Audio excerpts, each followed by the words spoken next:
আজকে হঠাৎ করে অনেকদিন পরে বৃষ্টি এসেছে, আর বৃষ্টির জল মানে গাছের জন্য অমৃত। তো যাই হোক, আমি ফটাফট দৌড়ে গিয়ে আমি মাটি বানিয়েছিলাম ছাদে।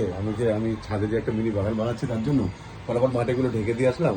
এসে যত গাছ ছিল, মানে ছাদের প্রথমে ছাদের শেডগুলো, ছাদের যে গাছগুলো ছিল শেডের নিচে, সেগুলো সব বৃষ্টিতে বাইরে বের করে দিলাম, মানে শেডের নিচে যেগুলো ছিল। আর এখানে এসে ফটাফট যা ছিল, যে গাছগুলো সব থেকে বেশি জল ভালোবাসে আর যে কিছু যে চারা লাগিয়েছি, বৃষ্টির জল পেলে দেখবো কাল পরশুর মধ্যে একদম বীজগুলো একদম দেখবো ফুলে ফেটে উঠবে। প্লাস যেগুলো একটু জল কম লাগে সেগুলো রেখে দিয়েছি র্যাকের মধ্যেই, আর যেগুলো জল খুব ভালোবাসে সবগুলো একদম ব্যালকনিতে নিচে নামিয়ে রেখেছি।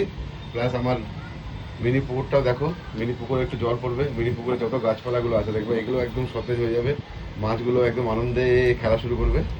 তো যাই হোক, খুব ভালো লাগছে। অনেকদিন পরে বৃষ্টি হচ্ছে, নিজেরই মনে হচ্ছে একটু ভিজি, বাট বৃষ্টি ভিজলে আই হোপ কে শরীরে নেবে না, শরীর খারাপ হয়ে যাবে, ডিউটি করতে পারবো না, তাই আর নিজে ভিজলাম না। ফটাফট দৌড়ে গিয়ে ছাদেরটা ক্লোজ করে এসে আর যত আমার এখানে ব্যালকনিতে যত গাছপালাগুলো ছিল সব নিচে করে দিলাম।